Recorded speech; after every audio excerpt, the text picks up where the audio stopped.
Hi friends, ఈరోజు recipe వచ్చేసి శ్రావణ మాసంలో అమ్మవారికి ఎంతో ఇష్టమైన చింతపండు పులిహోర అండి. ఈ పులిహోర టేస్ట్గా ఎలా తయారు చేసుకోవాలో చూద్దాం.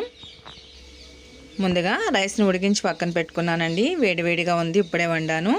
ఇలాగా పలుకుగా వండుకోవాలండి పులిహోరకి, అలా అయితే బాగుంటుందన్నమాట. ఇప్పుడు ఇందులోకి పసుపు వేసుకుందాం. అలాగే కరివేపాకండి. ఇలాగ వేడివేడి రైస్లో వేయడం వల్ల టేస్ట్ అనేది చాలా బాగుంటుంది. నెక్స్ట్ వచ్చేసి సాల్ట్ టేస్ట్కి తగ్గట్టుగా వేసుకుందామండి. కాస్తంత ఆయిల్ పోసుకొని మొత్తం అంతా కలిసేటట్టు కలుపుకుందాం. ఇలాగా ఆయిల్ పోసి కలపడం వల్ల ఏంటంటే రైస్ మొత్తం పసుపు అనేది పడుతుందండి. చూసారు కదండి, మొత్తం అంతా కలిసిపోయింది. ఇప్పుడు పక్కన పెట్టేసుకుందాం. స్టవ్ మీద ఒక ప్యాన్ పెట్టుకొని ఆయిల్ పోసుకుందామండి. కొద్దిగా ఇందులోకి కట్ చేసిన పచ్చిమిర్చి వేసుకుందాం. మీరు కట్ చేయకుండా కాయల్లా కూడా వేసుకోవచ్చండి. అలాగే అల్లాన్ని చిన్న చిన్న ముక్కలుగా కట్ చేసుకున్నాను. ఇవి కాస్తంతా వేగనివ్వాలండి నూనెలో. ఈ విధంగా వేగిన తర్వాత కరివేపాకు వేసుకుందాం. కరివేపాకు వేగిపోయిందండి. ఇప్పుడు చింతపండు గుజ్జు 1 కప్పు వరకు తీసుకున్నాను. ఇది మొత్తం అంతా కలిసేటట్టు ఒకసారి కలుపుకుందామండి. ఇప్పుడు ఇందులోకి కొద్దిగంత పసుపు వేసుకుందామండి. ఆల్రెడీ మనం రైస్లో వేసాం కాబట్టి కొద్దిగా వేస్తే సరిపోతుంది. చిన్న బెల్లం ముక్క వేసుకుందామండి. టేస్ట్ అనేది చాలా బాగుంటుంది. వేసుకొని మొత్తం అంతా దగ్గరికి ఉడికించుకుందామండి. చూసారు కదండి, మనకి చింతపండు గుజ్జు అనేది రెడీ అయిపోయింది. ఆయిల్ అనేది సపరేట్గా వచ్చేస్తుంది. అలాంటప్పుడు మనం కొద్దిగంత సాల్ట్ వేసేసుకుని స్టవ్ కట్టేసుకుందాం. సాల్ట్ ఆల్రెడీ మనం రైస్లో వేసాం కాబట్టి కొద్దిగా వేస్తే సరిపోతుందండి. పులిహోరకి తాలింపు అనేది రెడీ చేసుకుందామండి. స్టవ్ మీద కళాయి గిన్నె పెట్టుకుని ఆయిల్ పోసి వేడి చేసుకున్నానండి. శనగగింజలు వేసి వేయించుకుందాం.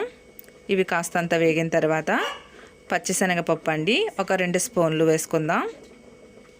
అలాగే మినప్పప్పు ఒక 2 స్పూన్లు వేసి వేయించుకుందామండి. ఇవి కొద్దిగంత వేగిన తర్వాత అప్పుడు మనం ఆవాలు, జీలకర్ర వేసుకుందామండి. అలాగే పచ్చిమిర్చి, ఎండుమిర్చి వేసి వేయించుకోవాలి. ఈ తాలింపు అనేది వేగిపోవాలండి. వేగిన తర్వాత చివరిగా మనం కరివేపాకు వేసి వేయించుకుందాం. అంతేనండి, తాలింపు అనేది మనకి రెడీ అయిపోయింది కదా.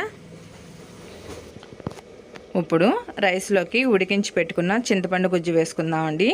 ఈ చింతపండు గుజ్జు అనేది మనం పులుపుని బట్టి చూసి వేసుకోవడమేనండి. ఇలాగా మొత్తం రైస్లో మొత్తం కలిసేటట్టు కలుపుకుందాం. చూసారు కదండి, చింతపండు గుజ్జు అంతా కలిపేసుకున్నాను. అలాగే ఇప్పుడు తాలింపు వేసుకున్న తాలింపు కూడా వేసేసుకుందాం. వేసుకొని మొత్తం అంతా కలిపేసుకుందామండి.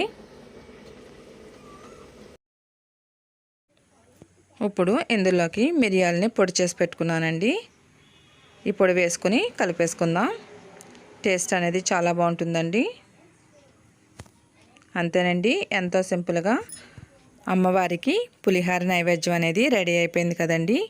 అలాగే మీరు ఎవరైనా మన ఛానల్ కానీ ఫస్ట్ టైం చూస్తున్నట్లయితే పిఎన్వి తెలుగు ఛానల్ని సబ్స్క్రైబ్ చేసుకోండి.